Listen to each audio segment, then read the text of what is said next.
All right, folks. So before we jump into the overview of Exodus, we have officially wrapped up Genesis, and I was wondering if you all had any lingering thoughts from that whole study, since Exodus or Genesis and Exodus they're made to be read together. Any lingering thoughts from the entirety of Genesis that have kind of trickled out through the past week? I do. Yeah. Reflecting back, I am so impressed with the knowledge that we now have, thanks to digging so deep into Genesis. Going back to Laban, whatever his name is, and the daughters, and just understanding how the later things came to be.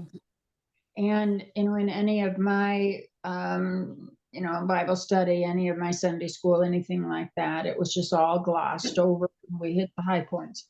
And so I just really am impressed and pleased with the depth of what we're exploring. Like it. Oh, yay. That's music to my ears. So I'm glad to hear that. Especially the beauty of like seeing how the Sunday school stories are stitched together and not just glossing, but the movement. And sometimes it's chunky and sometimes it's like, oh, that makes a lot more sense. You understand how things came to be, how Joseph came to be in Egypt, and the length of his time there. I wasn't aware of all of that. I just, I'm appreciating the depth knowledge that we're learning. Awesome. Any other thoughts or reflections? Well, this is kind of strange, but we sat down for breakfast on our way home because it was so crowded. We had to share a table, and this couple sat down, and they were extremely nice. It's like after we left, I wish we'd exchanged business cards if I had a business card. But anyway, one of the things that was interesting in discussion about their two twins, their twins that were with them, fraternal twins. And they went into discussion about their kids, and it turned out that one of them had its foot in the face of the one that should have been born first. And they were explaining all this, and I didn't want to bring it up, but I kept flashing back to the Genesis story. But it was a pretty interesting minute or two while they were going through this discussion. Yes, the one that was supposed to have been born first was actually born second because of the. Anyway. But it is interesting with twins. My sister and I were growing up, we were always being asked, which one was born first? Which one is the dominant twin? But people don't ask that kind of thing anymore. I don't know whether that was there, but I think it probably has its genesis in Genesis, talking about twins that way. It's who cares who was born first? It's it's usually like 3 minute difference. So but the fact that the younger one is the one that usually gets the blessing is interesting. Yeah. Well, it does happen.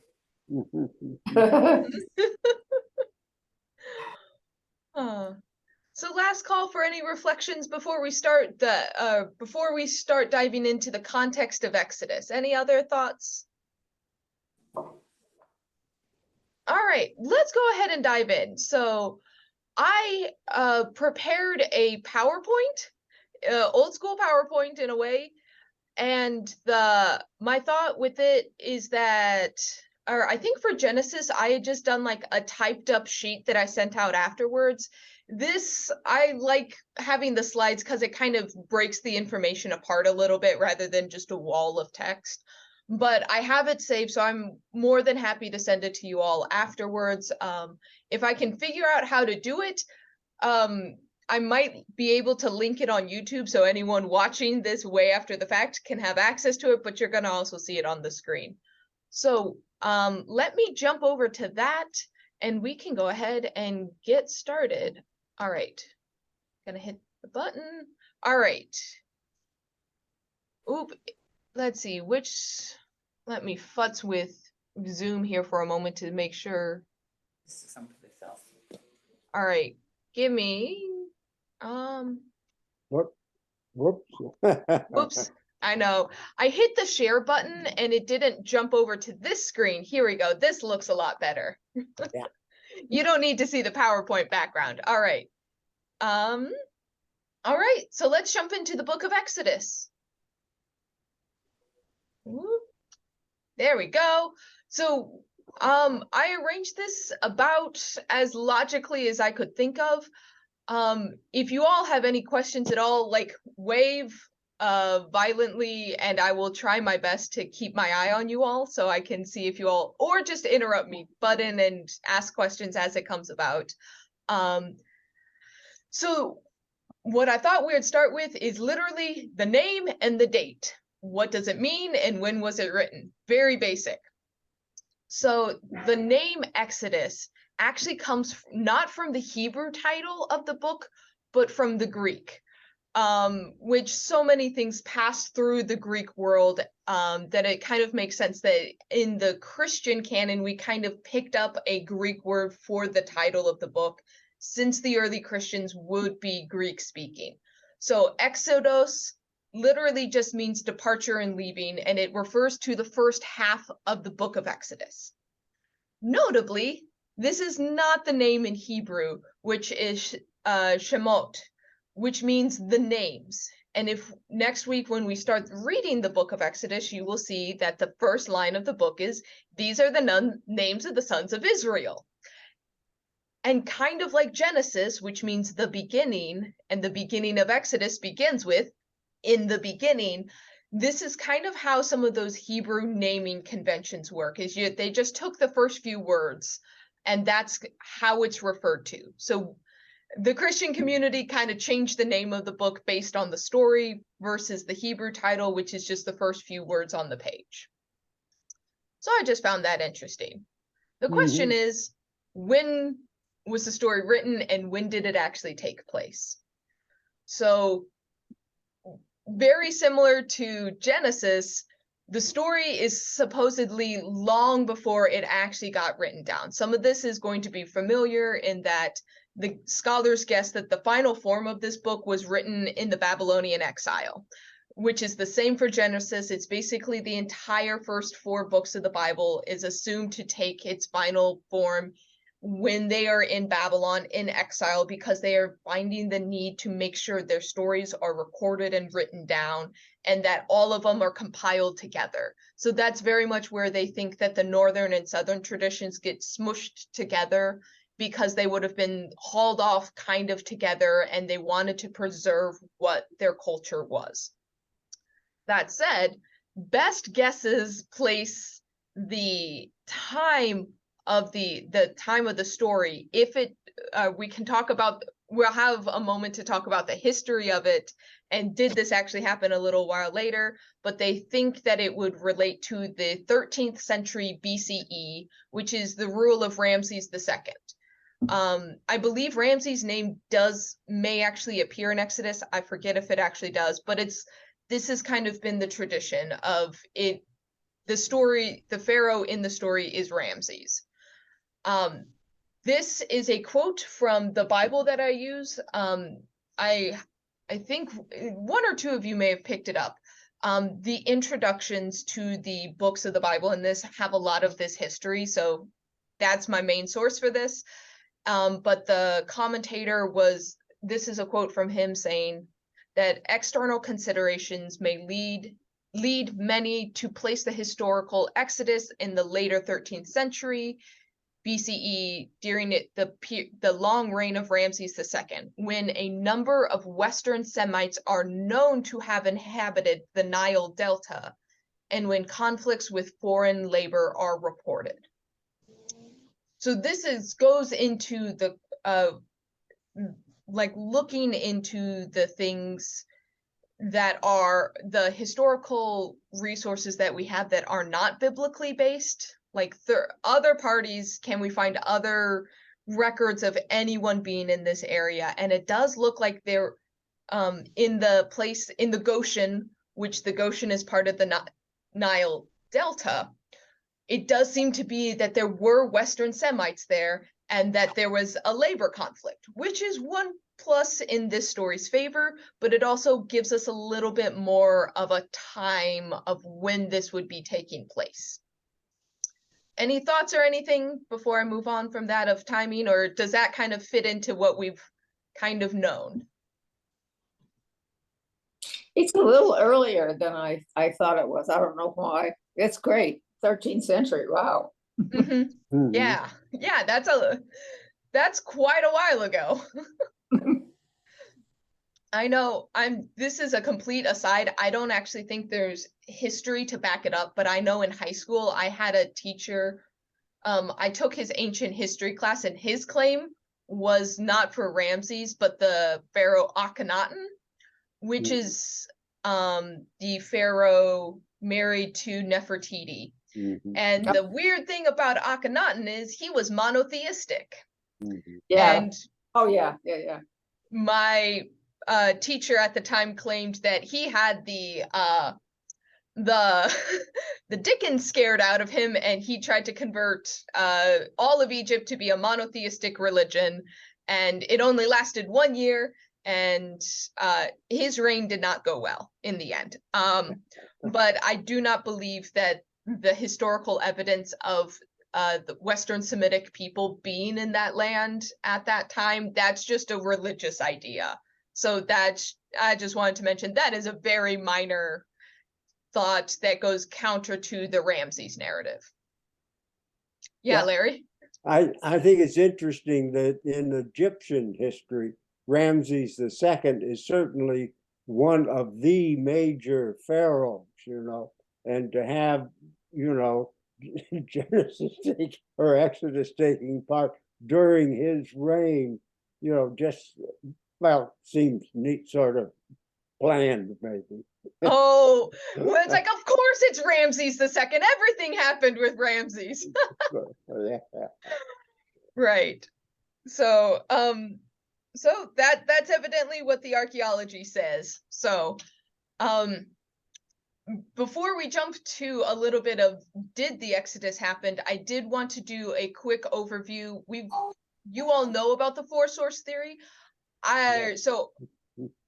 This is about the like how, if you remember, we always talked about Genesis being kind of a patchwork and seeing how the patchwork was stitched together. I'm just going to review it very quickly so we can talk about how we see it in Exodus specifically.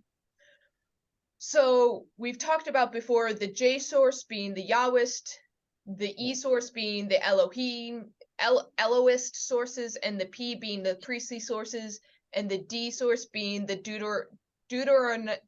I can rarely say this word. The historian for Deuteronomy, who's kind of the editor. So these are just review dates if you want to go back to them. Reminders that the J source is because the J source tends to use the proper name for God, which is that 4-letter word that we pronounce Yahweh, but we don't know the vowels, where the E source is from the Northern Kingdom that just uses the term El. Why I bring this up is we've talked about this enough along the way that I know this question is, I'm going to preempt a question that I know is going to come up. These two sources are really hard to distinguish in Exodus. We still see the hallmarks of stories being stitched together. That is going to remain. Specifically, the crossing of the sea in the Exodus, that we're going to talk about the two sources because there is, that's one where you can definitely see how two traditions of how they cross the sea is very different. However, we come to an interesting conundrum because Exodus is where the proper name of God is introduced. at the burning bush with Moses, this is where that tradition kind of has like a root. And so the E source that used to refer to God as Elohim starts using the proper name of God, and some of the other hallmarks that we see of the differences in the two sources, they're no longer as easy to distinguish. So I want to say that they're still probably both there, but it may get a little bit muddier to try to tell them apart. It might just be easier to see like that there's two different sources at play instead of trying to figure out which one's which, if that makes sense. Okay, before Moses said Yahweh was the proper name, Eloist was El. Mm-hmm. Yeah, and that is assumed to relate more to the Northern Kingdom. Right, okay. Yeah. So, and it also seems the other thing, which is this final point there, is after a certain point, it seems like the J source just drops off entirely. That is one thing that they kind of very much do see, is that it kind of runs its course and then kind of ends. Or it becomes so indistinguishable that they can't really pull it out at all. So that's just a quick note about sources. The thing is, the priestly source is going to be highlighted in Exodus, because the priestly sources love talking about laws and rituals and the shrine, and oh boy, does Exodus have a lot to say about all things priestly. That's basically the second half of the book. And so we're going to get a lot more from that source, and you get to see a lot more of that very prominently. And then the Deuteronomistic historian, once again, that really only comes into play in Deuteronomy and some of those later books. However, one of the sources I was looking at when I was like refreshing here is actually that the Deuteronomistic historian is kind of working as an editor. So this is one theory of like how the different sources come into play, that you have the northern and southern traditions that were combined together. The Deuteronomistic historian comes by and like edits it. So does the priestly source. There's a little bit of redaction going on. A second Deuteronomistic historian is editing, and then eventually these two come together to the final version. So this is one theory of how they were combined together, and you can see the levels of revision and editing and back and forth between different people. Like I said, this is a guess. We will never fully know who exactly got editing privileges and how it played into it, but this is one theory. But we will see these hallmarks once again in Exodus. This editing and mashing of stories together will continue. But the next thing is the question of, did this actually happen? I have to say, my family was one that watched so much of the Discovery and the History Channel as a kid, and it seemed like there were so many documentaries that we watched that was like, did the 10 plagues happen? How the 10 plagues happened? And it was either like, we watched things on Egypt, the Exodus, or Mount Everest, and those were like the History Channel things we watched. But there was always so much of like people trying to find skeletons in the Red Sea and asking like, can we find anything? How would this happen? And so more than a lot of books of the Bible, people want to know, did the Exodus happen? So before we dive into it, I thought it would be good to kind of ask that question specifically. So once again, going from the introduction to the HarperCollins Study Bible on Exodus, this is this historian's opinion, that there is no archaeological records of the Exodus in Egypt, and historical references to the Exodus are slim, vague, or problematic. On the other hand, a relatively large number of Egyptian personal names are found within the tribes of Levi, specifically Aaron, Moses, Miriam, Merari, Putiel, Phineas, and Hophni. There is, I have a typo here. There is a basis Therefore. to surmise that the ancestor of some Israelites, and particularly those associated with the priestly tribe, to have come out of Egypt. So what he's saying there is the Egyptians do not have records in like the hieroglyphics or anything we've been able to translate. There is no record of a large group of slaves exiting out at any point in time. That said, that's not exactly good news, so you could see how an Egyptian wouldn't want to record something like a large number of people getting up and walking out, because that's kind of embarrassing.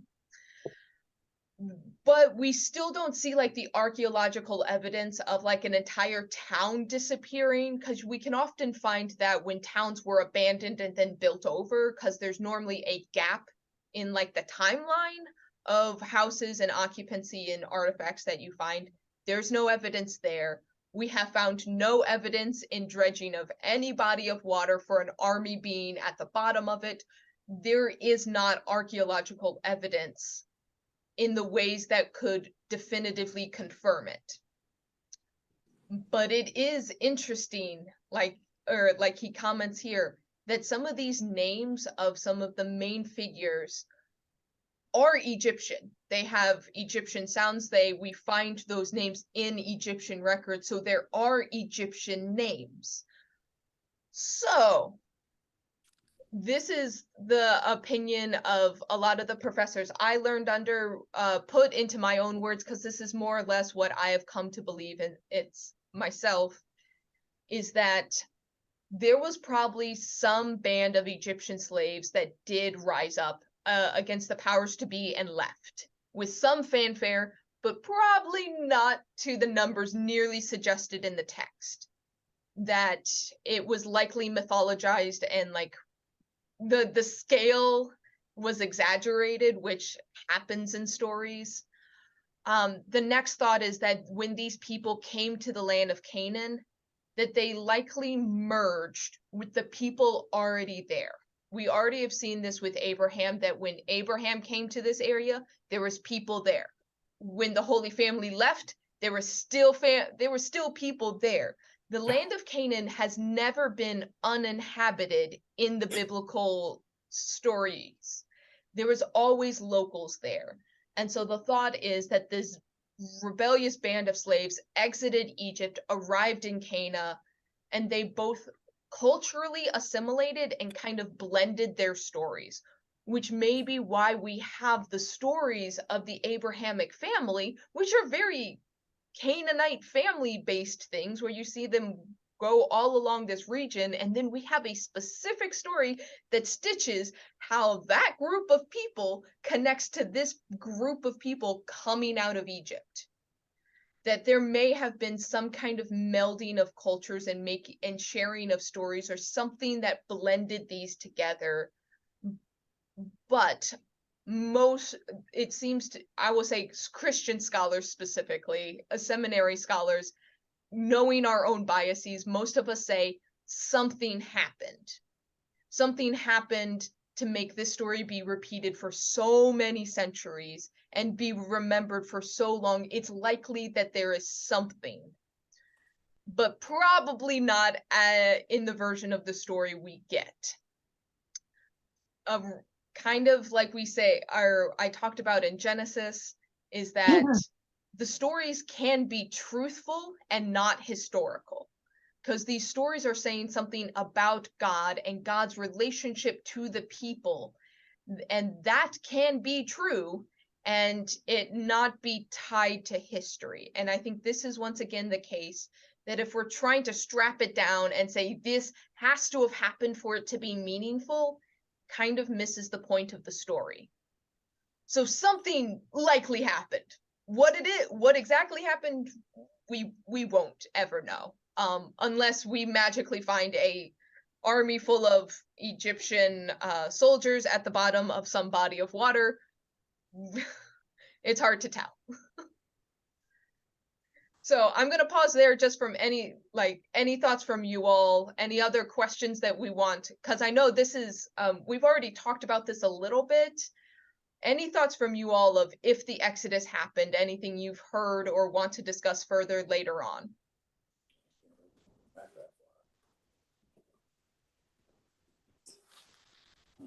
All right, Yeah. let's keep going then. So, the other thing that is not as big of a deal with Genesis, but becomes a very big deal with Exodus, is the Dead Sea Scrolls. I am sure that you all know about the Dead Sea Scrolls. Some of you may have actually gone to the Holy Land and seen them. I am not going to go through all of these dates in particular. I'm assuming you generally know what the Dead Sea Scrolls are. The reminder is these are dated from around the 1st century to the 3rd century. They are likely were brought to the caves where they were found for safekeeping while Rome attacked. So in the leveling of the temple, when Rome was just decimated the population, there's a thought that either a religious sect called the Essenes or the priests of the temple ran out to the desert to save their holy scriptures. In these manuscripts, like one of the big ones we find is Isaiah, but the other one we have found is Exodus. Exodus is a part of the collection of the Dead Sea Scrolls. These are priceless. They are miraculous that they have survived. But specifically with Exodus, there are some very fascinating issues that arise. So our version of the Hebrew scriptures come from the Masoretic text. This is 9th century CE, and this is used as the definitive copy of the Hebrew and Aramaic text. This is the 24 books of the Hebrew Bible that we go to. This is, in the Jewish community, this is the authoritative version of the Torah. And this the Masoretic texts are entire and complete. So it's not one of those where there's a chunk missing here or there. It's not like we have a page missing. This is authoritative. It is complete. And it doesn't always agree with the Dead Sea Scrolls. There are grammar changes, there are vowel changes, there are word changes. And this has been dealt with in different ways. It's interesting that by and large, the Jewish community has ignored the changes of the Dead Sea Scrolls because the Masoretic texts are considered to be authoritative. But for a lot of scholars that want to be critical about biblical text, we jump back and forth and kind of see where the Dead Sea Scrolls differ. One of the things that you may have heard before, and this is where it relates to, is that the body of water that the people cross when they leave Egypt, there is a vowel change that is not dissimilar to what we actually see in English. Did they cross the Red Sea or the Sea of Reeds, which would have been a very shallow body of water that is basically a swamp that could have been passed through with difficulty, but would have been able to be passed through on foot. So the Dead Sea Scrolls do not say the Red Sea, but the Sea of Reeds. This is not the only change. This is just the very famous one that the Dead Sea Scrolls do not agree with. If you have this Bible, the HarperCollins one of the reasons I like this is it will tell you where the Dead Sea Scrolls do not agree. It sometimes in the Gospels, it will also tell when other manuscripts don't agree, but specifically, it will tell you, to the best of my abilities, I will bring out where they don't agree because it's fascinating to me. And just notably, the Dead Sea Scrolls are much, much older than the Masoretic text. There's like probably about 10,000 years between them, or no, that would be 7,000 years. My math is wrong. Around 7,000 years, or 700 years. I can do math. there are centuries between them. And the Dead Sea Scrolls are older, but it may have been a sectarian text. So there's all these weird issues around them. But we have to actually contend with it for the Exodus story. All right. So before we go to the overall layout, unlike Genesis, I actually want to tell you how Exodus is laid out, just so we're prepared going in. Before I do that, any thoughts or questions? All right, you guys are an easy crowd today. So, overview of where we came from, which is Genesis. So if you are, this is kind of, I actually wrote out the different chapter breakouts, and you can kind of see how Genesis is chunked. We've talked about it as we went through. 1 through 11, those are kind of all those more mythological sounding stories that are all about the beginning of the world and setting things up. We have about 14 chapters, which are all about Abraham, Sarah, and I kind of grouped Isaac in since Isaac doesn't really have a big chunk unto himself. But those are largely concerned with the establishment of the covenant. We have the almost 10 chapters of Jacob and his shenanigans. And then as we just wrapped up, the last like 15 or so is Joseph and his rise to power and the people ending up in Egypt. So if you can see, those are kind of even chunks and sections, give or take a little bit. The story is progressively getting a little bit more targeted and a little bit longer. That's the story we just came from. Exodus has 2 main sections. The first half is chapters 1 through 14, and it's all about God interacting with the people and their departure from Egypt. Once we hit chapter 15, the people are in the wilderness, and it dramatically changes tone. You get some stories about like the people complaining, a lot of people complaining in the desert, but specifically when you hit chapter 20, that is when it switches form to look a lot like Leviticus. This is why I recommend audio Bibles, is because once we hit chapter 20, 20 is where the 10 commandments are. There's going to be a lot about the temple. There's going to be a lot about robes. I will try to find it's really cool. I'm going to try to find a way to make it interesting and valuable, if that makes sense. I don't like reading about the dimensions of the temple. It's interesting, but not necessarily interesting and applicable to our lives. So we will deal with that when we get there. I do think it's important to kind of get a taste of it, but we might go a little bit faster in the second half. But notably, in the like descriptions and the more Leviticus sounding things, there are little stories that are just interspersed and interspliced into that narrative. And that continues throughout Leviticus and Numbers.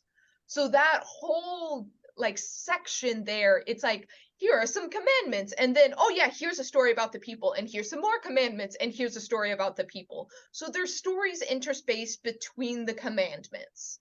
And we get to see how that feels. So the next thing to note, and I think you all kind of know this, but I want to talk about it just a little bit in advance to kind of make sure that we're doing this study respectfully with the cultures that like very much are more like Exodus centric. So hear me out on what I mean about that. So Moses himself is introduced in chapter 2. Chapter 1 is an introduction to the situation in Egypt. 2, Moses arrives on scene, and Moses will remain the main character of the story until the end of Deuteronomy. He is the guy. He is the central figure. He is driving the action. All the things revolve around Moses for basically 4 books here. The term the Pentateuch, which is the first 5 books of the Bible, also called the books of Moses. This is the Torah, the law.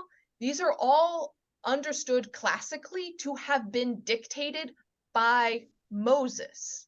Even Genesis, where he is not the main character, the traditional understanding is Moses told those stories and they were written down because Moses told them, and then he tells the rest of the stories.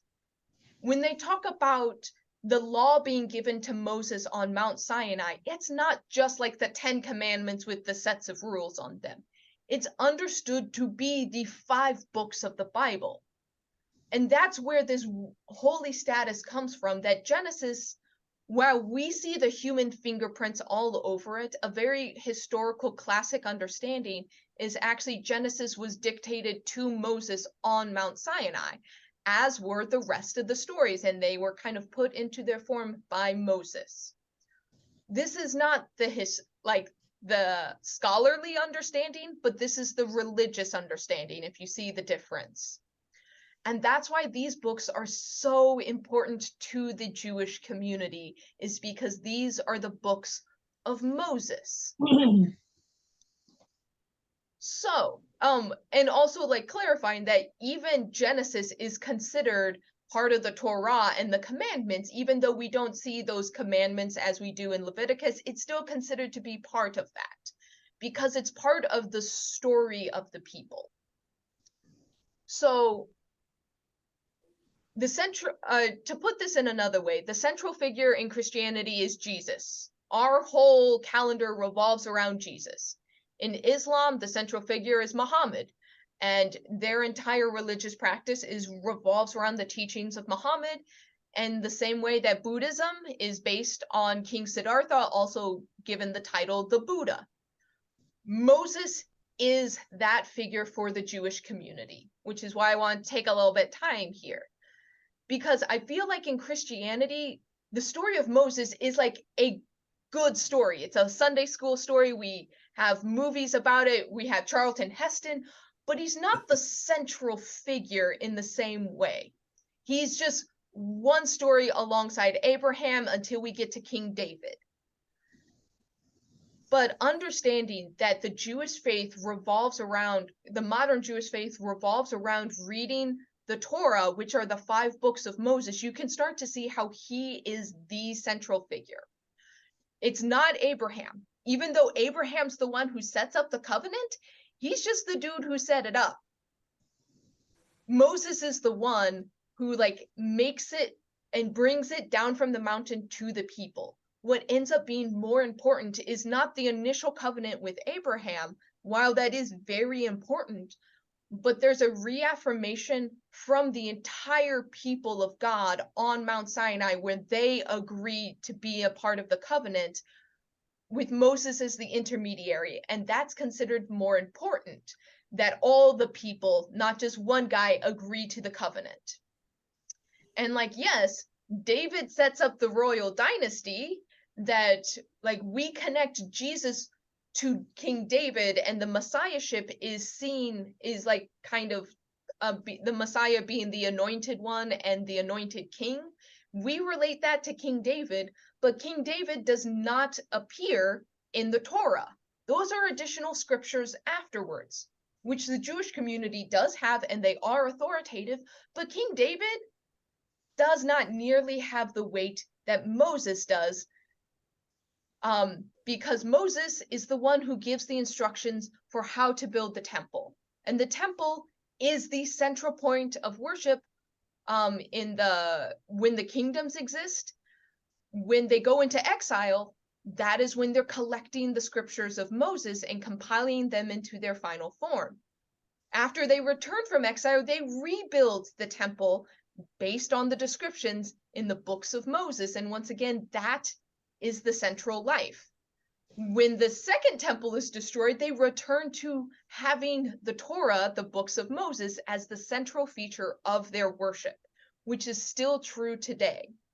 So the Jewish faith, every year, the like standard synagogue practice is at the beginning of the year, you read Genesis 1:1, and by the end of the year, you read Moses' final address in Deuteronomy, and then there's this big celebration where they roll the entire scroll from one into the other and they dance it around the synagogue. So the Jewish faith, as we see it today, is based around the story of Moses, which starts here. So this is where So I just wanted to bring that to the forefront because I feel like, or I don't know about you all, I feel like Moses isn't given that kind of standing in our Christian faith, but it's important to know how our siblings in faith regard specifically this story. So any reflections about kind of Moses's role and kind of him being the centerpiece?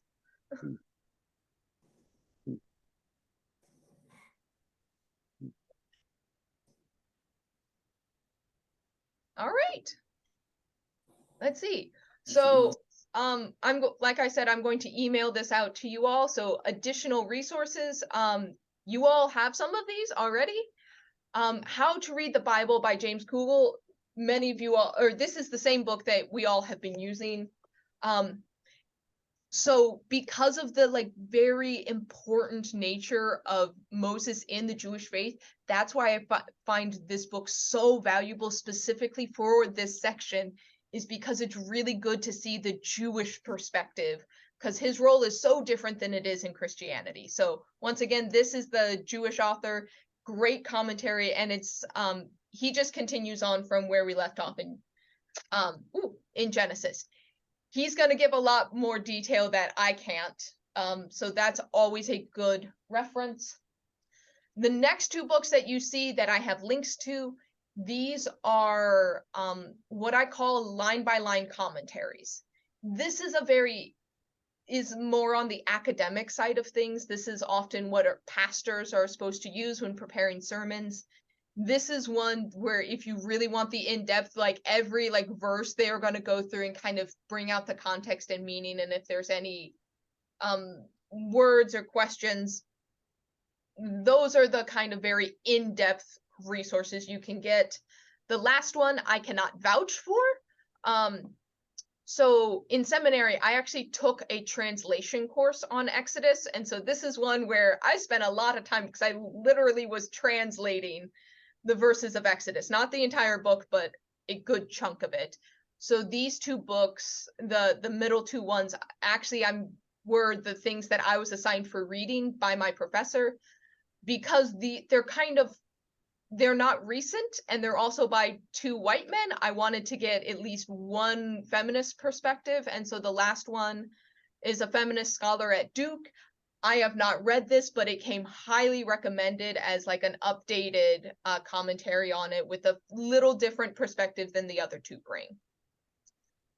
And then once again, there's the Bible that I use. I just want to reiterate, if you want to get a jump on what I'm going to tell you all, I read the notes underneath the scripture here. A lot of the details that I have forgotten and I brush up on are on the notes on that Bible. So you can get a jump on what I'm already going to talk about.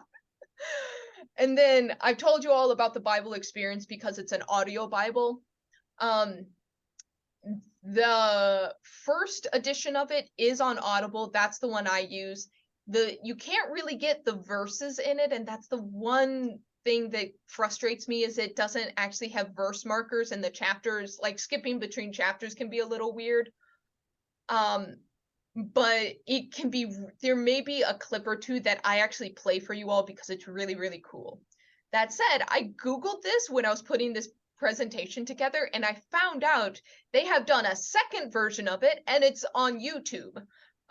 This is not the same version, but it's very similar, and so there's a link that I'm going to put on, either you can click it on this presentation or it will be under the description on our YouTube video when I post it online. So there's also that one that has the chapter breakdowns if you want to listen to it. And so those are the additional resources, and that brings us back to you all. So we have 10 minutes, and I just did a very quick flyby over the entirety of Exodus, knowing that we kind of started with reflections from Genesis, and we did a flyby of Exodus. What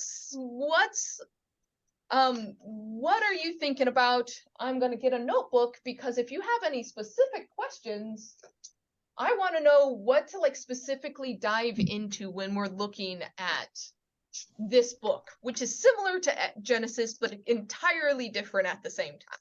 So what are you all thinking about?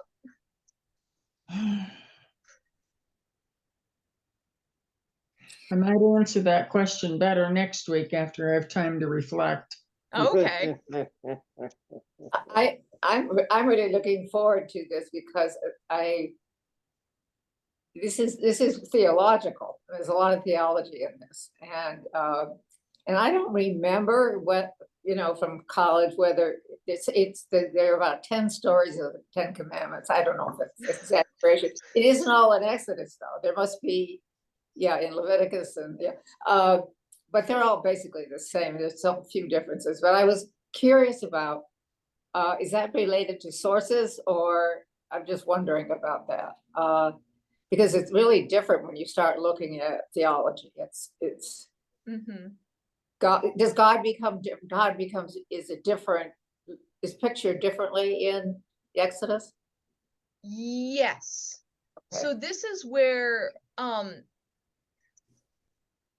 so what I relate this to, so if you remember, when we at the very beginning of Genesis, when we were comparing the similarities and the differences of the creation stories, and one had that very omnipotent God, and one had like a boots on the ground God, where like God was walking around, walking around. Those are some of the hallmarks we still see, which is why we know sources are still being combined. Okay. But it takes a very different form in a way that we still see some of these differentials. We see God interacting different ways, but it's additionally different. If you think about like what it means to be taking the form of a burning bush, or Yes. Yeah. what does it mean to have like an omnipotent voice being spoken in certain situations? Is Moses saying things, or is God saying things? I will go into a little bit of Hebrew grammar because there is, specifically with Exodus, there's things that the Hebrew language can say and do that is literally impossible for English to say. So there was also some major translation issues because there's just the way that Hebrew grammar works means that you can say things that there's no translation equivalent, which specifically interacts with how God is interacting with people. But then when it comes to like the commandments, we talk about the 10 Commandments as if they are this very clearly defined things, but they have fuzzy edges, like you already said, Sue. Like, it's actually not as clear cut as we like to think it is. And yeah, there's a bunch of sources mixed in with it, and there's a question of like, are these actually separate from these other rules? And yeah, that's why I don't want to like shy away from like the Leviticus-ness of the end of Exodus, is because there's a lot of theological questions. Even if it's not story based, it's a little bit drier, but it brings up these really weird questions. And like how God presents to people is wild at times. Absolutely wild. So one of the questions I'm actually going to write down is like, how is God manifesting here? Yes. I That's know the burning bush, and but I was wondering if, because I can't remember, is God still coming around, showing up as an angel, or well, we'll see. Okay. We will see. So just keep asking the question, like, what form is God taking? How is God appearing? How is God interacting? Because that is very dynamic in this book. Is like, Okay. how is God showing up? Okay.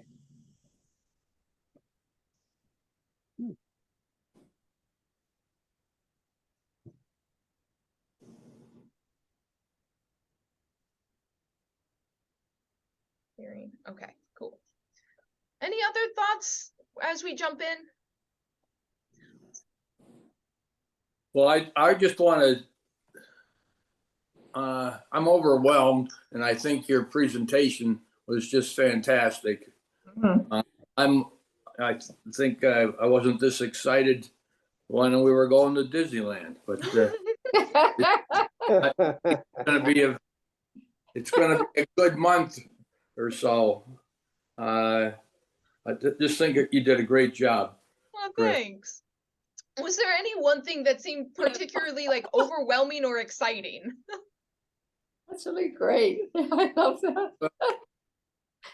Ah, I was not, I am not a student of the Bible at all. And so just the uncovering of the Jewish tie to the first 5 books and all this, I was never even aware of that kind of thing. And I was always kind of puzzled about why in Christianity we never talked much about the 10 Commandments, or that was not kind of played down.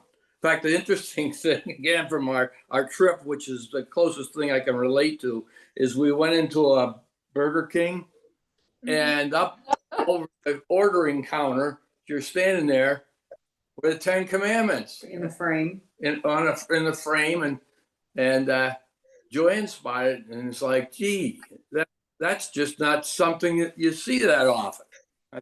Anyway, again, that's well, aside. Jesus Were you refers, in the Bible Belt? It was We were in Tennessee, it I was think. Tennessee, I believe. Yeah, Tennessee. well, you. But I Yeah. had Bible not Belt. at any place I just thought, printed for so long. Mhm. All right, Larry, you've been trying to jump in. What's up? Okay, for me, it was helpful. I knew the stories from the Bible that I learned in Sunday school. But, you start thinking about, geez, did the Red Sea actually, there's so much of it that seems unlikely Mhm. or impossible or not scientifically explicable, And so I think it's very helpful to see the stories in the Bible placed in as close as we can come to real life context, Mhm. and it helps, at least me, accept the meaning behind the story instead of fussing about the details of how deep the water was when they started wading, Mhm. I think that's been extremely helpful. Appreciate it very much. Yeah. Now, I will say, I do, however, like, I feel like there's always a balance between, like, I want to prep you, I want to make sure that I'm not just like biasing this for like what I think and I feel. When it's applicable, like I said, I have a lot of Discovery Channel like documentaries in the back of my head. I do want to share some of that with you because there's a lot of people out there that, like, if you talk about Exodus, I know for a fact that there is one documentary that it's like they go into like, how could this actually happen? Like, is there something that could have caused these things? And we will discuss it because I don't want to like make you all like unaware that that like line of logic is there. So we will discuss a little bit of the history and people problem solving. Like, could this have happened? I don't think, like, you all know my bias that I don't think that's always the most helpful thing. But just because I don't think it's helpful doesn't mean I need to like shelter you all from that. So there will be some of that in there, but Larry, you are forever our medical scientist or doctor trying to find the rootedness, and I love that. So we will